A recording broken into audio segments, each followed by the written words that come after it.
So we start today on page 10. So could you guys open to page 10? And I guess we're missing a few folks, but they will trickle in, but we start at 8:40. So first announcement, doesn't have to do with our class, but if you have any interest in possibly transferring from GCC at some point, there's this great thing called the transfer fair coming up this coming Tuesday. That seems far away, but the reason I'm announcing it now is I'm not going to see you before then. Monday is Columbus Day, no day classes on Monday. So this coming Tuesday, between 10 and 1 over in the dining commons downstairs, there are over 50 schools that are going to be here. Smith and Mount Holyoke and Amherst are going to have special presentations, and then all of these different schools. This is the biggest event in terms of having schools come on campus. Occasionally we have a school here or there just hanging out in the hallway, but here they are all coming. And so if you have any interest in seeing what's around, I'd encourage you to take advantage of that. Tuesday, 10 until 1. Todd. Is there what? There's this list. I'm pretty sure that Kathy Maestro sent this to all users, so you should have an email of this, but if you want me to send it to you, just let me know right after class and I will email you this document. Any questions about that? Okay. All right, so again, we're opening to page 10. Our quick look at the calendar. We had our test, and then we started this week with our introduction to derivative formulas. What's the derivative of 17? 0. What's the derivative of x to the 4th? 4x to the 3rd. What's the derivative of x to the 4th plus 8x? Okay, so it's okay if you can't do all that stuff in your head, but the idea is if you know how to find derivatives of two separate things and there's a plus sign in between them, you can separate them and then do the derivatives and then add. Last class we reviewed exponential functions, so that today we could talk about exponential derivatives as well as these two things called the product and quotient rules. Now I will tell you that the first day we spent on derivatives is the easiest day that we spent on derivatives. There are a whole slew of different derivative techniques, and they're all harder than the ones that we just named. And so the harder formulas really start coming in today. Exponential ones aren't so bad. Product and quotient rules is where things kind of get hairy. So I'm hoping that the way that this chapter is broken up here is not going to be too fast and furious for you guys, but just forewarning that there are going to be a lot of formulas coming your way in the coming weeks. So let's go ahead and start. At the top of page 10, we'll go to number 1. Oh, Toby, yes. All right, and we'll go to Tony for number 1. We are now ready to find the derivative of exponential functions. We apply the power by e over dx bracket x. Okay, so can we find the derivative of e to the x by doing our power rule? Is e to the x something like x to the 5th, where you bring the 5 down and you copy the x? No. So it's just a different rule. You can't apply the power rule. Power rule is only good when it's x to a number, nothing more and nothing less. E to the x, that's a number to the x. That's completely different. And the rule is completely different. So let's jump to number 2, and then we'll figure out this rule. Ernie? Function f of x equals e to the x is graph that way. Sketch the graph of its derivative. Yes. And yes, the function that.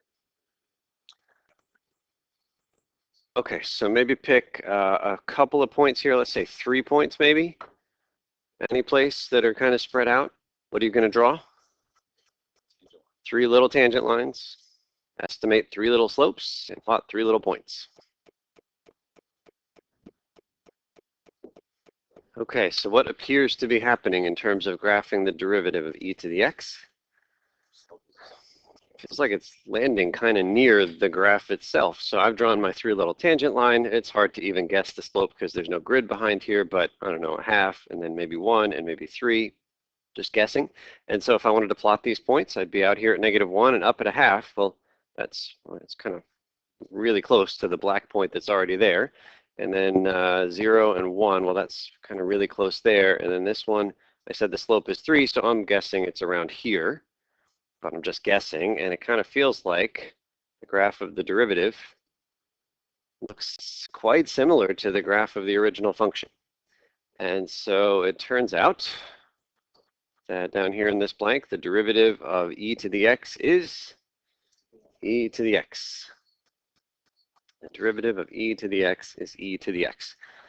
Now this picture should not convince you that that's true. It should convince you that the derivative kind of looks like e to the x. But to really see a proof, we're just going to quickly digress over here. This is not in your notes. I just wrote it up real quick. But I think it's worth looking at. So we're going to prove to you that the derivative of e to the x is exactly e to the x. And the first thing I'm going to remind you of is something we did last class. We took a look at 1 plus x to the 1 over x, some crazy function. We typed it into our calculator, and we found the limit as x went to 0. You guys remember we did this last class? And we ended up getting this list of numbers that honed in on something like 2.7, and then there were a lot of digits that kind of kept getting, they were the same digits every time we got closer and closer to x equals 0. And that number is special. We called it e. So that's something we're going to come back to. But we did it last class. So how do you find the derivative when you're faced with a new function? Well, you got to go to your difference quotient. This is the only way to find a new derivative. So f of x is e to the x. Right here is our difference quotient. It's just our basic limit definition of the derivative. So that's all of this. And then what is f of x plus h? Is e to the x plus h. Agree? So that's right here. And then minus f of x, that's minus e to the x, h on the bottom. So far, so good? Okay, the difficulty is that if you plug in h equals 0, what do you get upstairs? E to the x minus e to the x, 0. What do you get downstairs? 0. Okay, so we need some technique to fix this. All right, so here's the technique.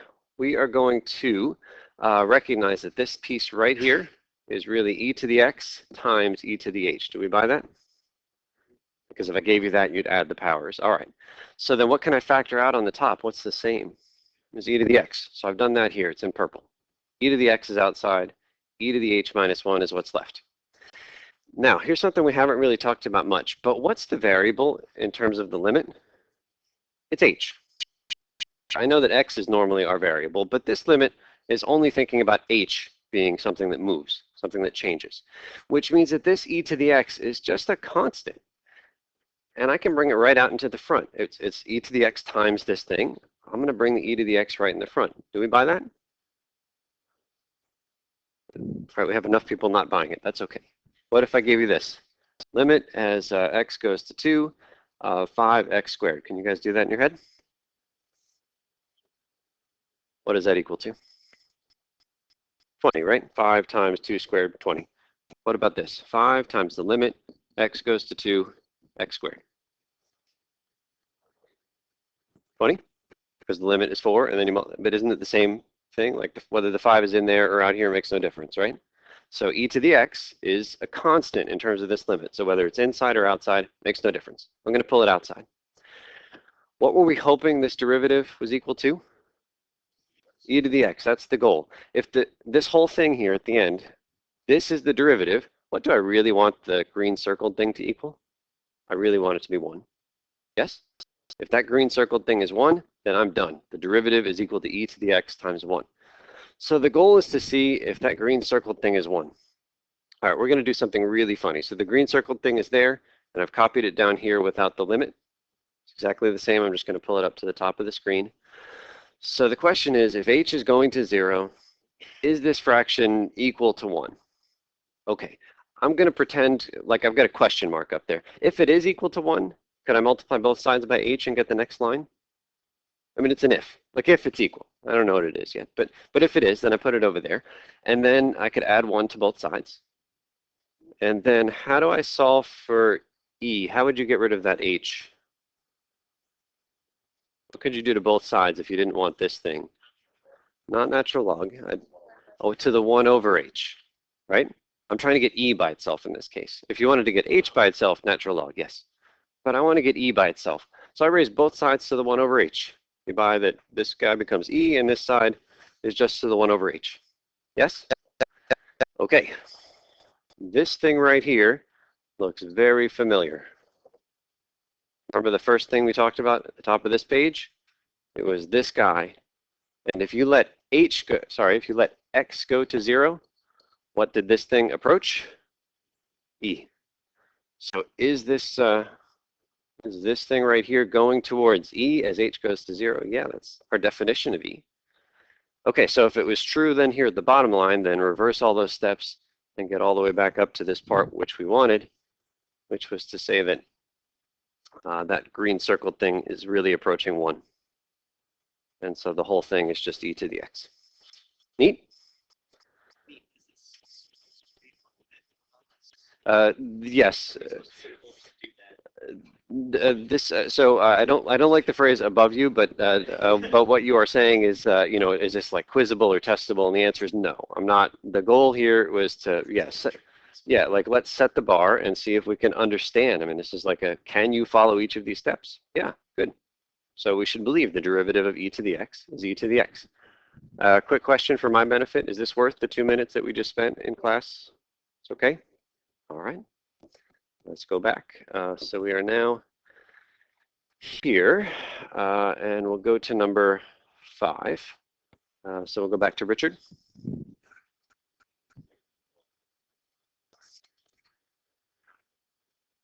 Okay, so the derivative of E to the X is just E to the X. That's a new rule. We're going to practice with it in just a moment.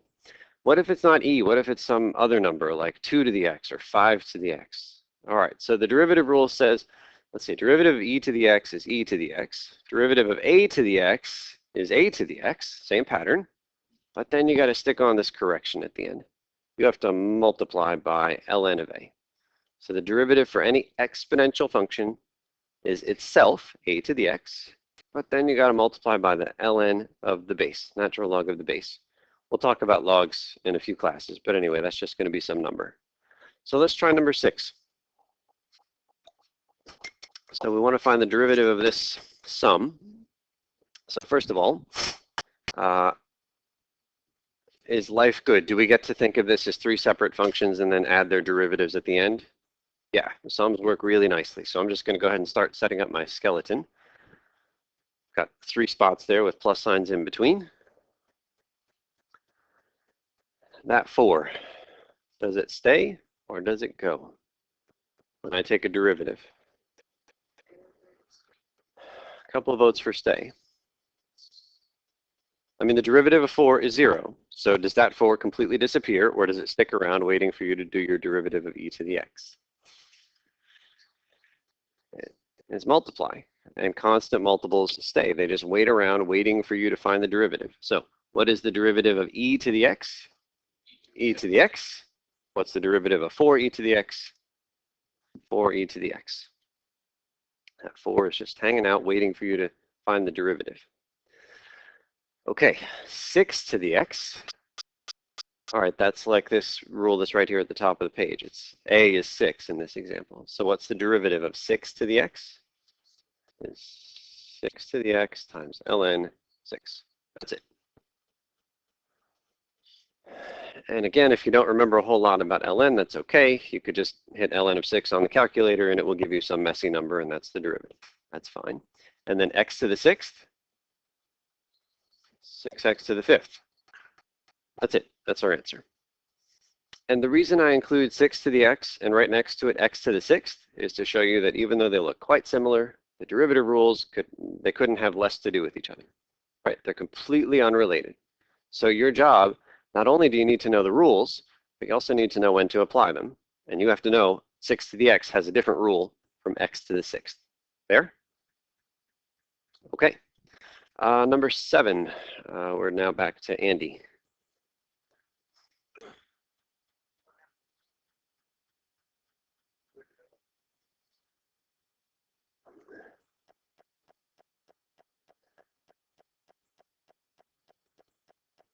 Okay, so I always wonder, because this a to the x rule, I mean, couldn't I just plug in e as the particular number that's a in that rule?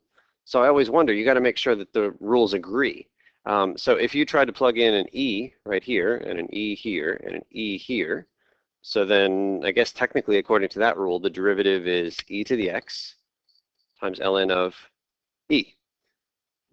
But ln of e, maybe you remember, is 1. So does that a to the x rule agree with the first rule we saw? It does. It's the general rule. So e to the x is a specific example of something more general. for any a to the x. Okay, so now we see why e is the base of choice in calculus. If you had to choose between finding the derivative of e to the x or 6 to the x, which one would you choose? You'd choose e. E is the only one that you don't have to stick on that correcting factor at the end, that ln business. Okay, let's try number 8. So first we got to make sure we understand the symbols. What does this symbol right here mean? That is the 100th derivative. That's what that is, right? That's the 100th derivative. What is the 100th derivative of e to the x? E to the x, right? It doesn't change. It's one of very few functions that don't change when you take the derivative. So the 100th derivative here, easy. It's the same as the first derivative. It's e to the x. Let's see if we could figure out what's going on with 8 to the x. So I'm going to write this one, and I'm going to put the first derivative, and then second and third, and then hopefully we'll have a pattern by that point. Maybe some of you can see the pattern in your head already. But what is the first derivative of 8 to the x? 8 to the x, natural log of 8. Agree? 8 to the x, copy it, and then ln of 8. Super. Now I'm going to find the second derivative. Okay, this guy right here is a number. It is a constant. What happens to constant multiples when you take derivatives? Do they stay or do they go to 0? They stay. When you have a constant multiple, it stays. It's hanging out. The same thing happened up here with this 4. The 4 did not just go to 0. The 4 stayed waiting for you to find the derivative. So there's a big difference between a constant sitting by itself and a constant multiple. Constant multiples stay there when you find derivatives. So I'm just going to copy this one right out here at the end. ln 8. It's copied. Which means what I have to do now is multiply by the derivative of 8 to the x. What is the derivative of 8 to the x? 8 to the x, ln of 8. So all that stuff came from the derivative of the underlined red thing. Do we see it? It's a lot of symbols, I know. Chris, what do you think? That's not 11. Yes, double prime. Okay. Yes. Let's do one more. Maybe we'll get the pattern here.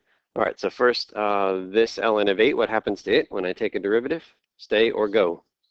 Stays. Constant multiples just get copied down. So that ln of 8 is there. What about this ln of 8? Stay or go? It stays. ln of 8 times. Finally, what's left to do, we'll underline it here in black. I need the derivative of 8 to the x. What is it? 8 to the x, ln of 8. So we'll circle that thing in black. That's the derivative of the one underlined black term. All right, so I'm feeling like I've got the pattern down here.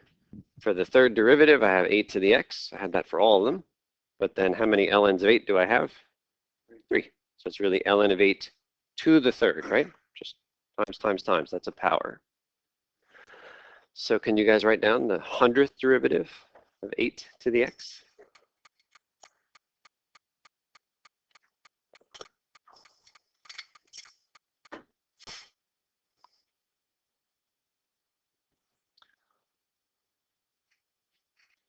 Okay, what's it equal to? So we have 8 to the x times the 100th power. That's it.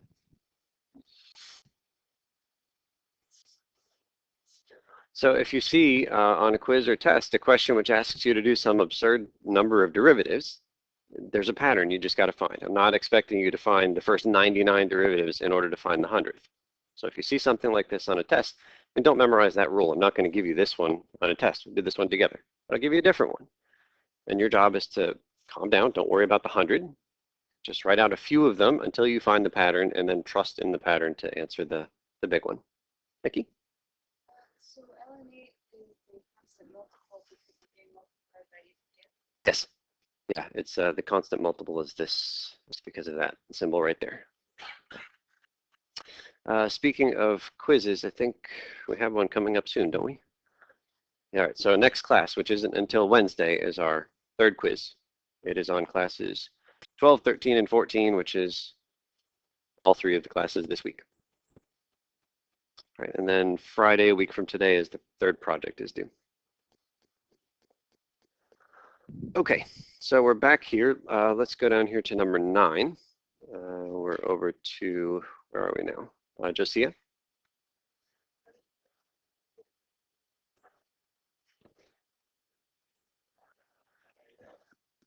Okay, so let's see what we can do here. F prime of x.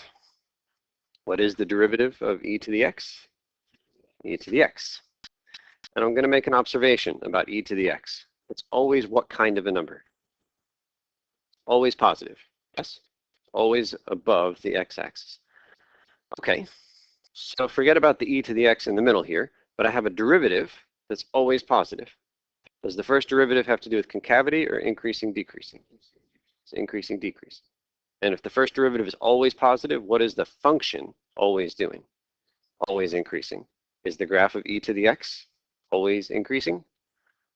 You bet. Of course it is. The derivative is always positive. Let's go down here and do the second derivative. F double prime. What's the next derivative of that? E to the x. Oh, guess what? That's always positive. Second derivative has to do with what shape kind of thing? Concavity. If the second derivative is always positive, then always concave up. Is the original graph of e to the x always concave up? Yes, it is. Okay, so maybe there's nothing super exciting about what we just saw, but it's kind of nice that the behavior type things that we've learned about the derivative can confirm things that we've known for a few classes already. First derivative is always positive. The original is always increasing. Second derivative is always positive. Original is always concave up. And yes, both of those things are features of the graph of e to the x. Okay, let's go to number 10. Sam.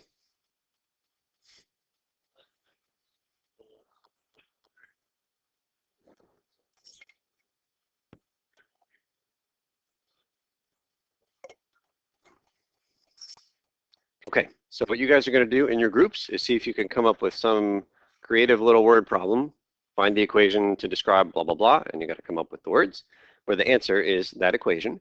And then you're going to find the derivative of that equation. And then you're going to answer this last question down here in part C. Okay, so work with your neighbors on part A and then together for B and C.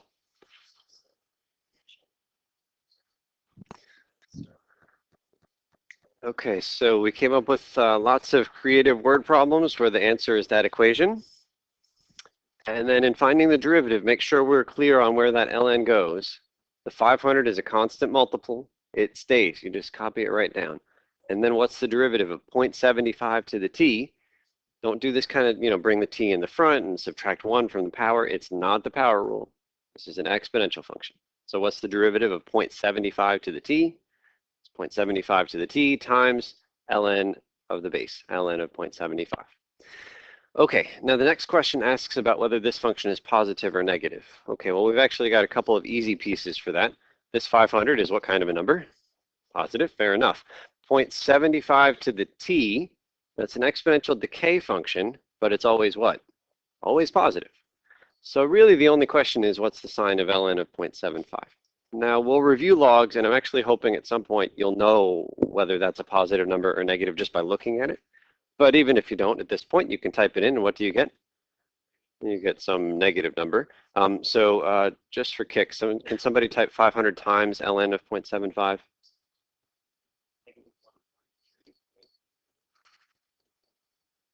Okay. So this is our derivative, about negative 143.8 times 0.75 to the t. What kind of a number is that all the time? It is always a negative number. And if the first derivative is negative, then what is the function doing? It is decreasing, right? We keep coming back to that. First derivative is a negative, the function is decreasing. Do you buy that the original function is decreasing? Like, look at your word problem. Did you describe something that was decreasing? I hope so. So again, it agrees with what we had expected. All right, next page.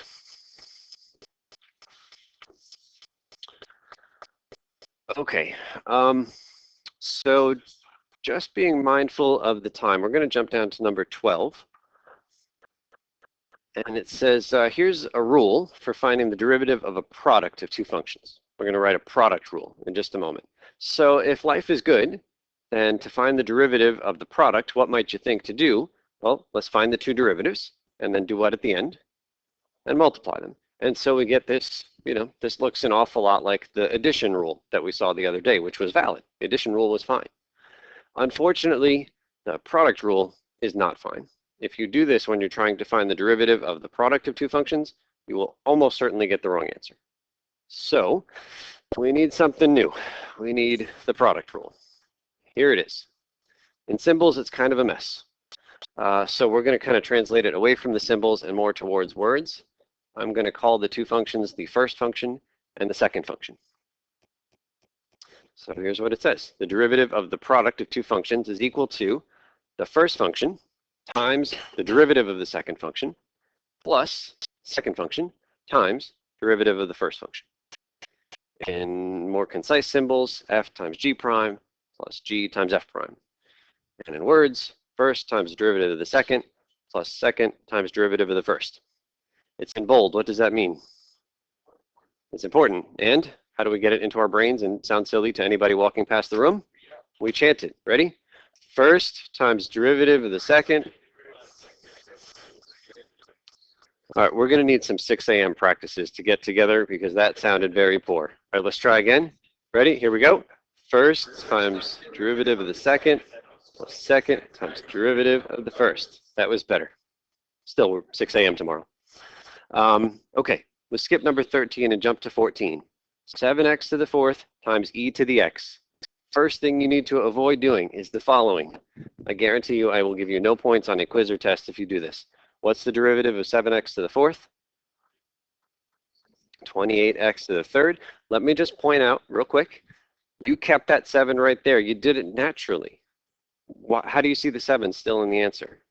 It's part of the 28, isn't it? Like in your mind, you kept that 7 and you waited for the 4 to come down. And then you said, oh, 7 times 4. We'll just push it together as 28. But it is very natural to leave that 7 there. Constant multiples stay.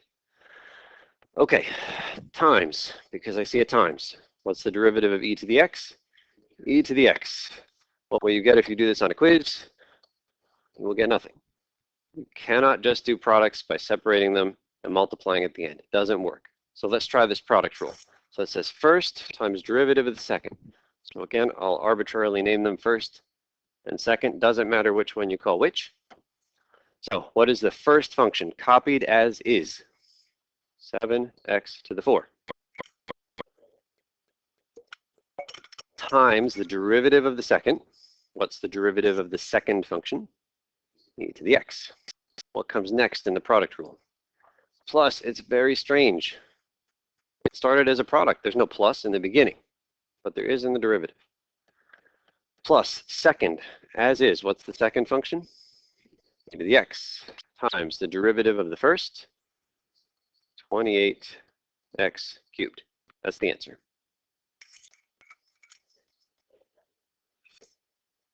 Okay, so Todd asks a real good question. Did we just leave it like that? The answer is, if there's some natural things we can do to simplify it, then we should. But if not, generally we'll leave things as they are. That said, we're going to end up spending a lot of time setting things equal to 0. And solving an equation, you might want to do more work, okay? But generally my goal is not to say just like keep simplifying, because what looks simplified to one person might look not simplified to somebody else. So if I had to solve this equation, I would factor. There's a bunch of stuff that you can factor out of both terms. What goes out of, or what number is in both? 7. How many x's are in both? x3. You can't take out 4 because you only have 3. And what else is in both? E to the x. You guys fill in the blank after we factored out all of that stuff.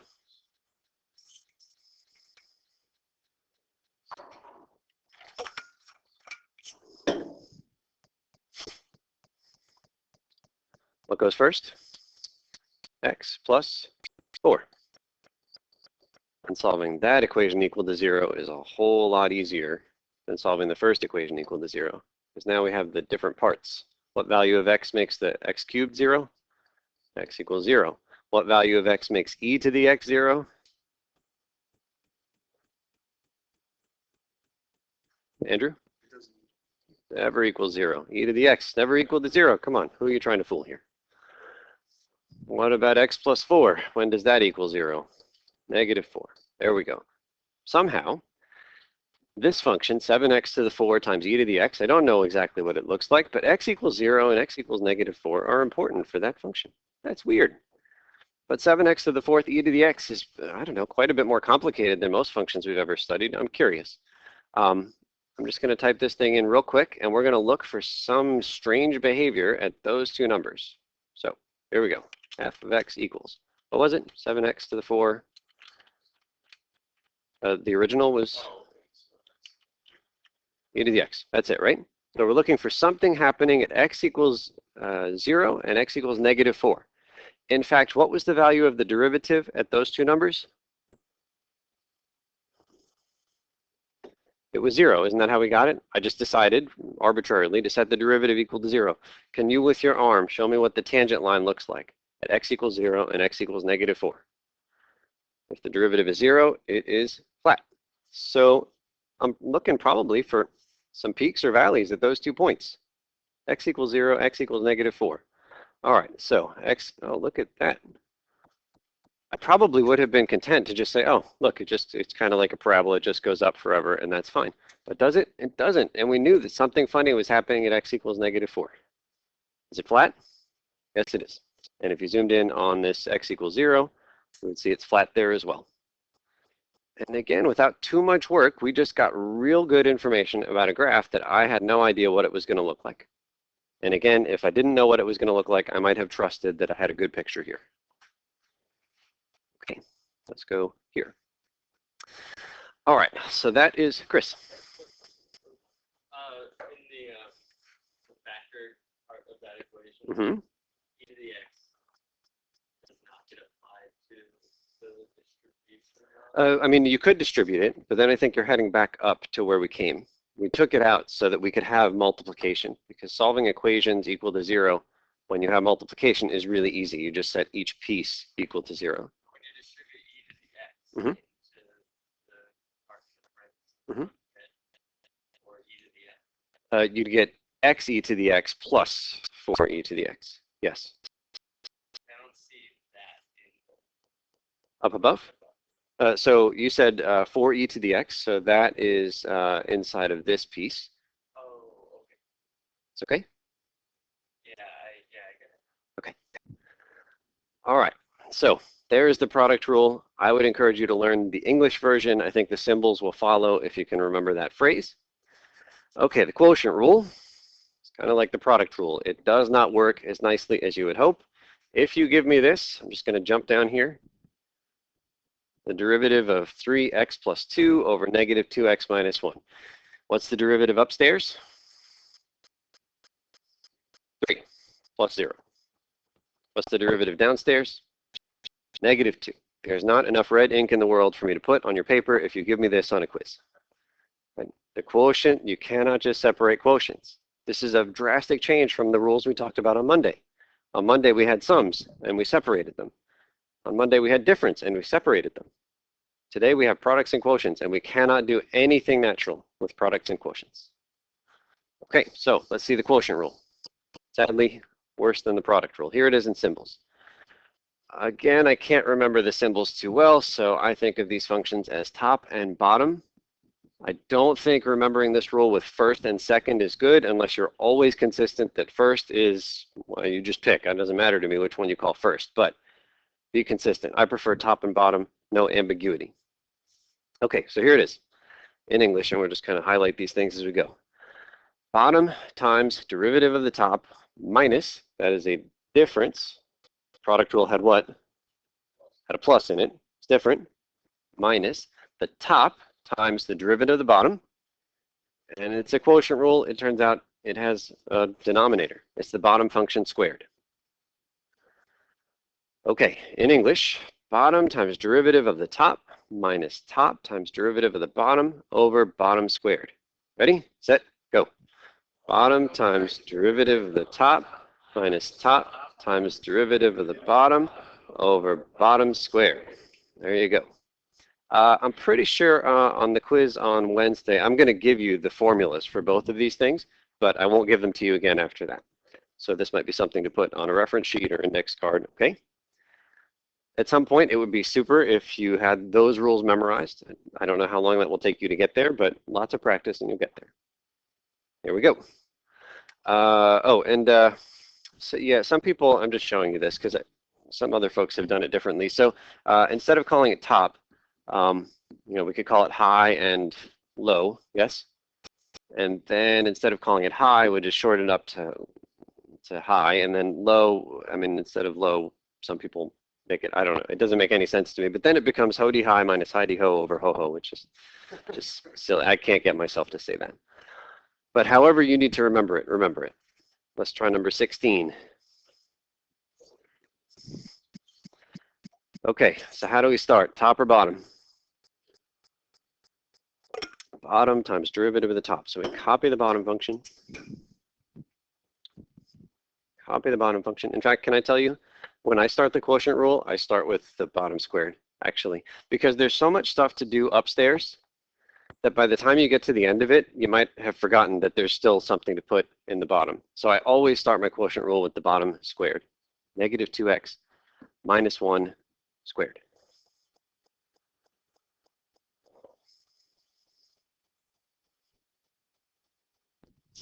Okay, so now let's go with the beginning of the sentence.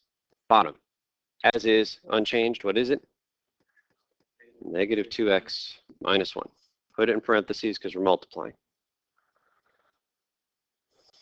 Times, do we just copy the top? Derivative of the top.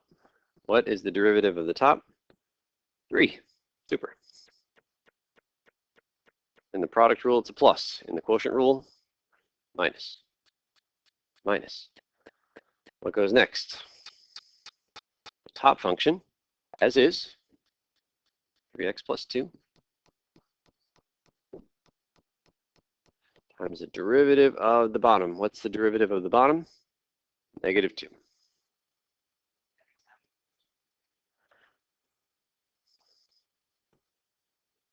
So this 2x minus 1 and 2x minus, well, maybe not.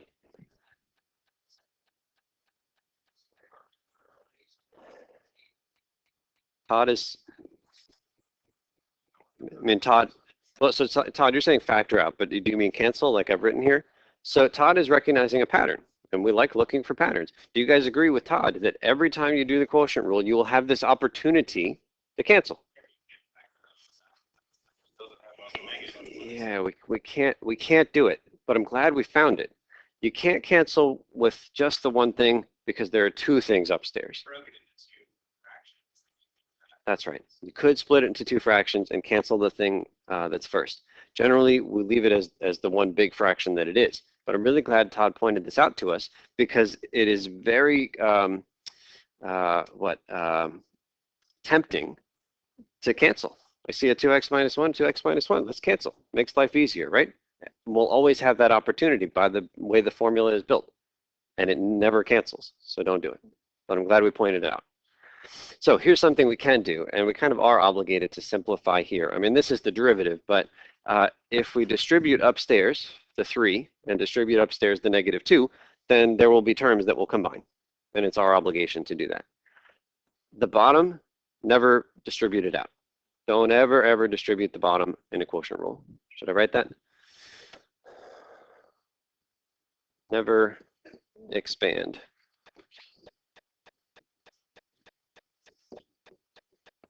The bottom. But do expand the top. So go ahead and do our 2 distributings and then combine like terms, and then that one will be done. Okay, so when we distribute upstairs, and we are very careful with our negative signs because there was a subtract in the middle and there was a times negative 2.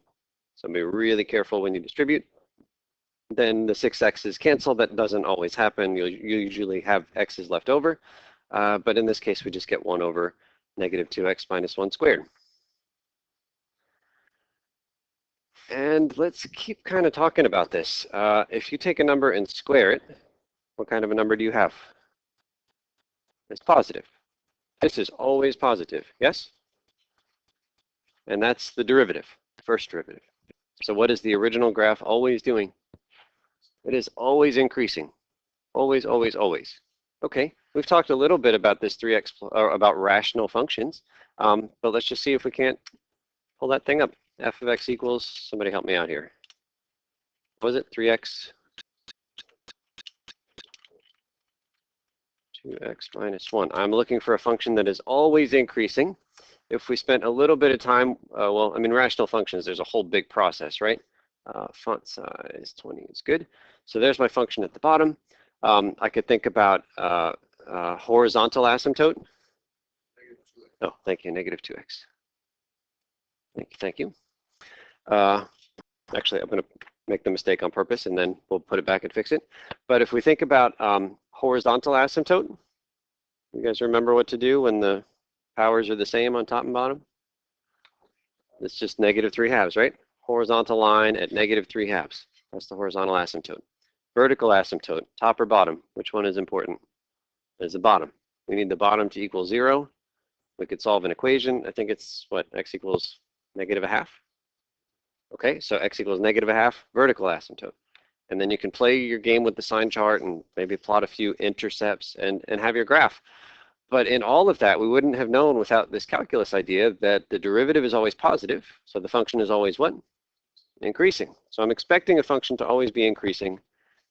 Is this function always increasing? No. Okay, so I made a typo.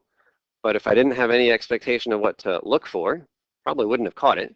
But you guys caught it, so let's fix that. So you said it was a negative 2x minus 1. Is it always increasing? Yeah, everywhere it's defined. This function is increasing. Horizontal asymptote, we set at negative 3/2. Vertical asymptote, we set at negative 1/2. And pretty quickly, without too much sweat, we had a lot of information before we went to the software. Okay, let's come back here. One last piece of this, it says find the derivative, and then this little x equals 4 means evaluated at x equals 4. So can you guys find that given the final work that we did here? Is the y-intercept always good? Yeah, because if you let x equal 0, Yeah. everything with x goes away.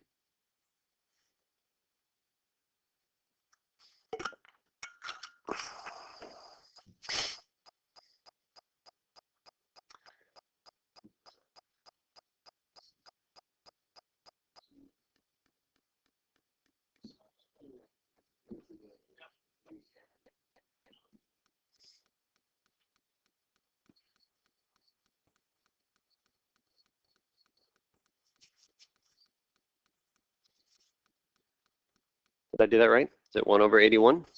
Yeah. Okay. So again, that symbol right up there means find the derivative and plug in x equals 4. But you got to find the derivative first. Don't put 4 in first. Find the derivative first, plug in x equals 4. Okay, let's go down to number 17. 17 has this function, x over e to the x. So we're going to find f prime in 2 ways. First one is the quotient rule. Second one is different. I'm going to give you an alternative. If you don't want to memorize the quotient rule, you don't need to. There is another option. But let's try the quotient rule first. F prime of x equals. Again, the quotient rule is big and complicated. I like to deal with the bottom first. Bottom squared. That's the first thing I write.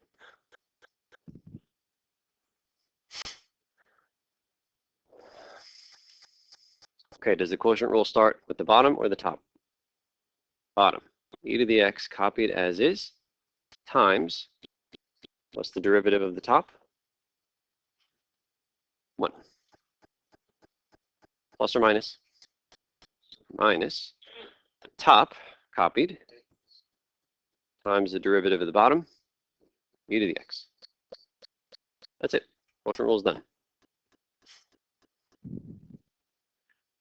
Now there is a little simplifying we can and should do, but first let me see if Todd's thing kind of works here. Do you have an opportunity to cancel that e to the x with one of these guys down here?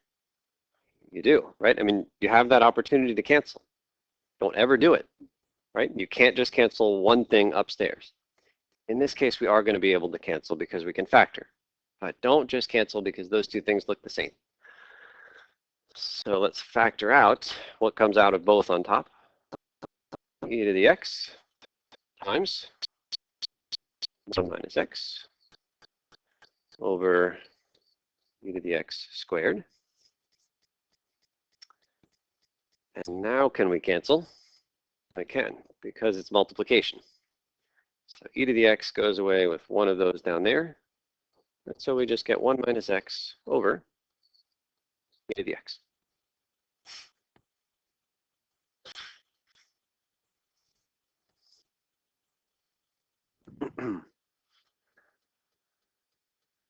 What value of x makes that fraction equal 0?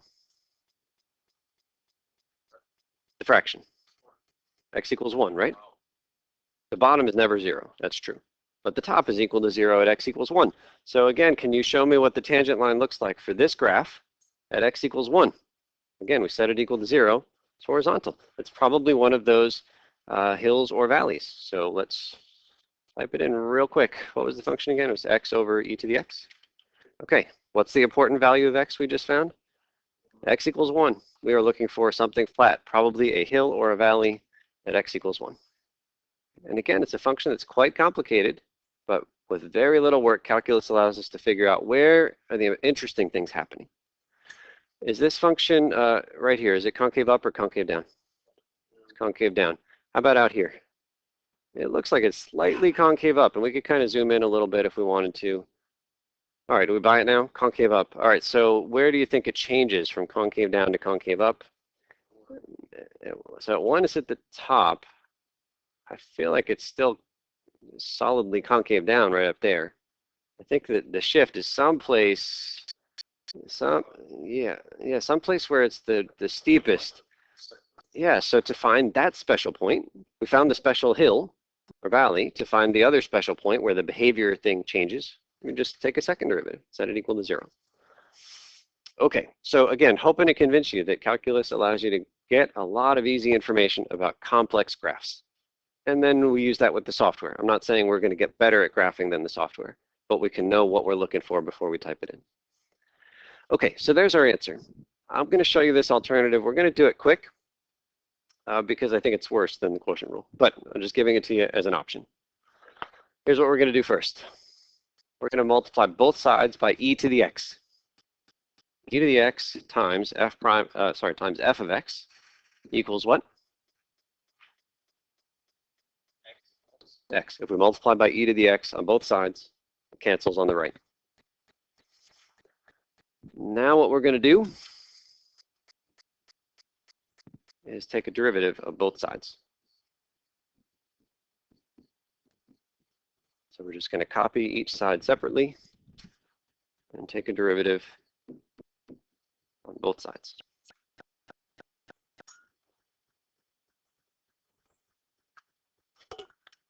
It's reasonable, right? I mean, if the two things were equal before, then the derivatives should be equal, yes?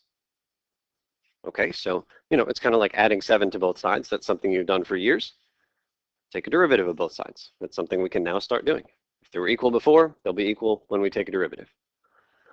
Okay, I will do the right-hand side because I'm just so generous. The derivative over there is 1. I'm leaving you guys the easy side. All right, so what rule do we need to do here? It is a product. It is very tempting to just think, oh, separate derivatives, multiply at the end. Don't do that. Please don't do that. It is a product rule. So again, in English, product rule starts first times derivative of the second. First times. Symbolically, what's the derivative of f of x? F prime of x. Can't do anything else. That's it. First, derivative of the second. And the product rule. It's a plus or it's a minus. It's a plus. Second times derivative of the first. What's the second? F of x, just symbols. Times derivative of the first, e to the x.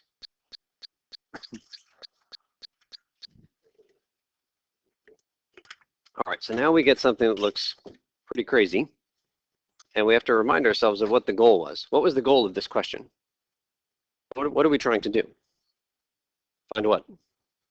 Find f prime of x. That's what I want. So I need to kind of put blinders on and acknowledge that everything in this equation is noise except for f prime of x. That is what I'm after. So let's do some algebra. This is going to be a lot of symbol crunching to find f prime of x. What needs to move first? The e to the x or this other stuff? The other stuff. How do we move the other stuff? Subtract. So we'll copy this guy. E to the x times f prime of x equals, and subtract that thing from both sides.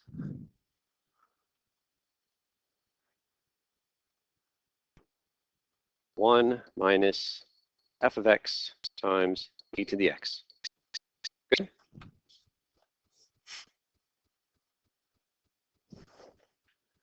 And again, trying to find the thing that's in yellow. What do I do to both sides? Divide by the e to the x. So let's do that. Come up here. If I divide by e to the x, left-hand side is what I want. It's just f prime of x. Right-hand side, we're just going to copy it. So what do we have? 1 minus f of x times e to the x over what? E to the x. Super. That's the answer. F prime of x is this. But that's a strange looking answer, and there's a lot to be desired in terms of this answer. Nikki? Why didn't you make it equals 1? Because the derivative of x is just the 1. Yeah. Okay, so what is strange about that answer? It refers to f of x. It's kind of like in a dictionary, if you look up a word and in the definition it had its own word. It's like this kind of self-referential thing. So, well, let's get rid of it. What is f of x according to the definition in this problem? It's x over e to the x. We buy it? That's what f of x was. So let's put it back. And it might be hard to see in this form, but I've got x over e to the x, and then right next door is a times e to the x. That's those two terms.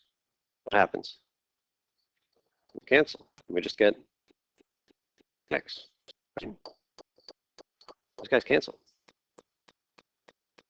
So then our final answer here, f prime of x equals 1 minus what's left over in this mess, just x over e to the x. Mm-hmm. It's important to something not go ahead from the top. Do you mean this one here? Yeah. Yes, you cannot cancel those for the same reason that we couldn't cancel them when Todd mentioned before. It's because there's subtraction. There's two terms upstairs. As Garrett mentions, you can split it into two fractions and then cancel, but generally we'll leave it and avoid that temptation to cancel. Well, you tell me. So when we did the quotient rule, it was up here in blue.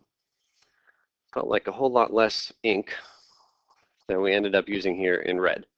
So I'm just putting it out there. You don't need the quotient rule. You could just turn everything into a product if you wish. I do think there's a little bit more work involved there, but you could do that.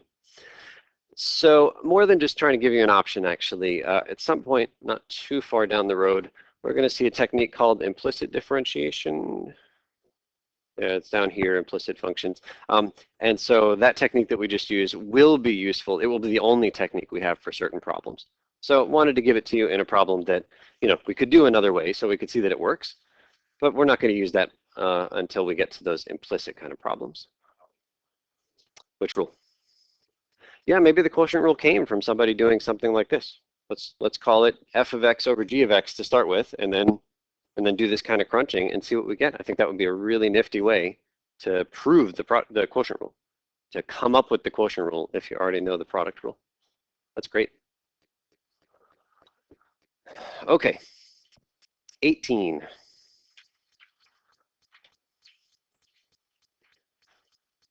Let me just skip down to 19 for a second. We're not going to do 19, but I'll just get you started on it. 19, what rule does it look like? A product rule, but it's actually like a product of three things instead of a product of two things. Okay, I'm just going to call these F, G, and H, and I'm going to show you what the triple product rule is. I don't happen to use it.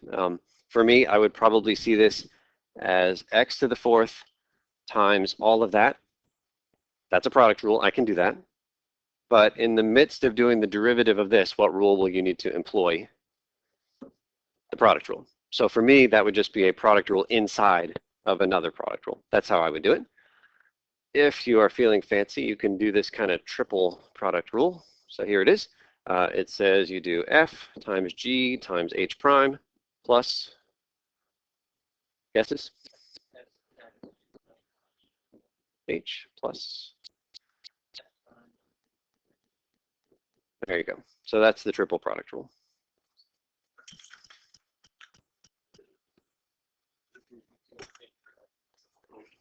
I have not seen a triple quotient rule. It's going to keep me up at night now thinking about that. Okay, so there's the triple product rule. All right, but we'll come back up here to 18. And in 18, it's different information. Here I'm giving you very limited information about two functions, f and g, only at one value of x. What's the value of x for all of this? It's 3. I'm only giving you information at one point, f of 3, f prime of 3, and same thing for some other function. So you know very little. But I'm going to ask you to give me information about these new functions that are created from f's and g's. So let's start with this one. This says take the g minus f function, the function where you subtract the two things, and find its derivative. Now, is subtraction nice or not nice in terms of a derivative rule? It's quite nice, right? After the product and quotient stuff we've seen today, we yearn for the days like Monday where we had subtraction and you can do what you think you can do. So what do you do when you have two different functions and you want to find the subtraction derivative? You just separate them. You find the derivative of g, you find the derivative of f, and you subtract them. What number goes in the parentheses? 3 for both, right?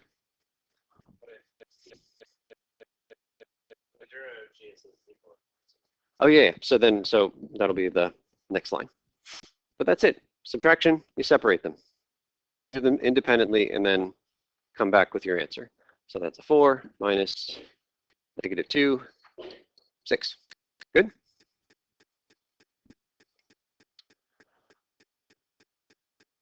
What also works just as nicely as subtraction? Addition. So if you see addition or subtraction, life is good. But now we don't see that. What rule are we about to use? No. This is a of 3. It's not a times 3. Yeah. Okay, I got it. Okay. Yeah, it looks like multiplication, but it's just that's the input. Yeah. Okay. All right. Part B. We're using a product rule. In English, it says first times derivative of the second. What's the first? F of 3 times derivative of the second. How do I write that? G prime of 3. Does the product rule have a plus or minus? It has a plus. Go ahead and write the other two terms. And then crunch the 4 numbers together. Check with your neighbors on that one.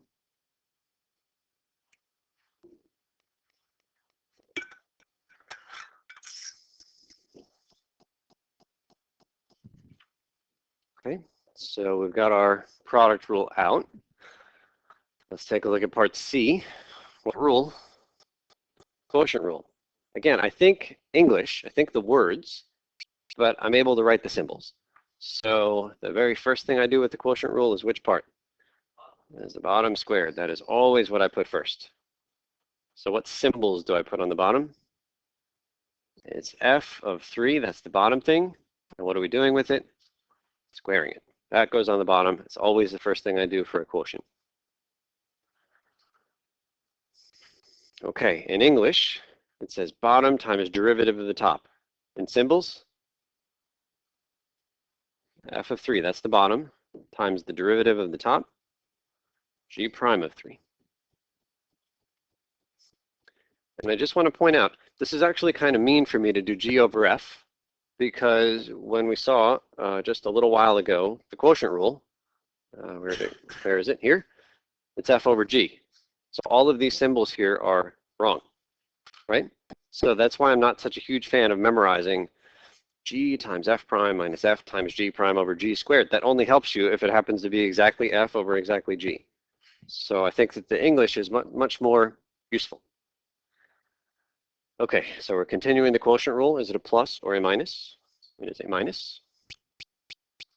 So what are we at? Bottom times derivative of the top minus the top, g of 3 times derivative of the bottom, f prime of 3.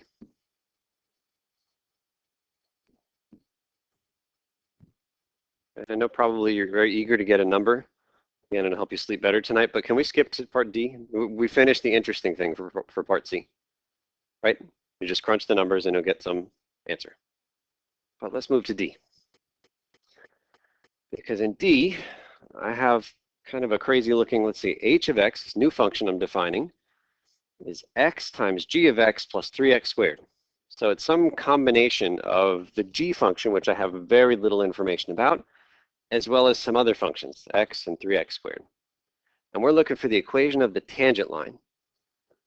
Okay, we saw this on the quiz. To find the equation of any line, you need two things, slope and a point. Let's do the not calculus first, the point. How do you find the point when x is 3? How do you find the y? Plug it in, h of 3. So all those x's become 3's.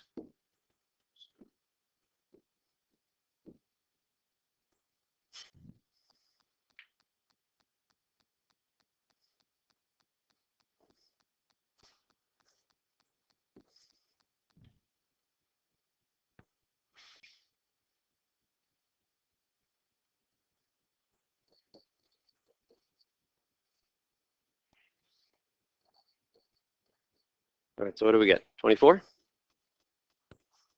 So can you write the coordinates of the point?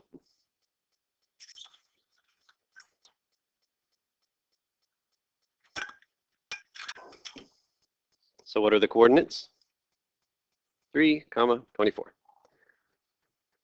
If you're finding the equation of a tangent line, I encourage you to do the not calculus part first. Because to find the slope, right, because plugging x equals 3 in, when we say plug it in, it's easy. There's only one thing to plug into. It's the original function. But to find the slope of a tangent line, what calculus thing do we need to find? Is the derivative. And then all of a sudden, plugging x equals 3 in, you now have options. Do we plug into the original, into the derivative? Do the pre-calculus part first. So let's find the derivative. It is too early to do this. This is what I want. I want h prime of 3. I can't get it yet. What do I need to find first? I need to find h prime of x. Have to. Equals. Look at this x times g. Well, let's actually skip to the other part. 3x squared. What's the derivative? 6x. And it's a plus, so I can do that.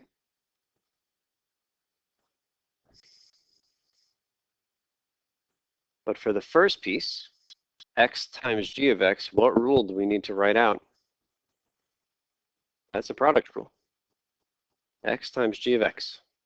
First times derivative of the second. What's the first? X times the derivative of the second. It's just symbols. G prime of x.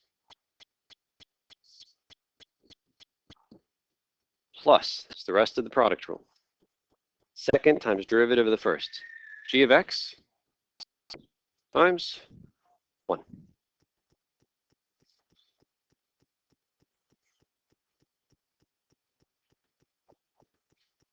And now what happens with all the x's?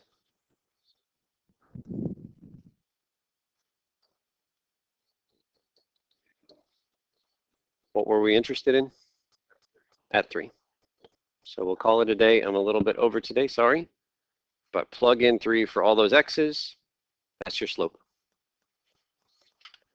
All right, homework is down below. Have a wonderful long weekend. Transfer fare is Tuesday morning, 10 until 1.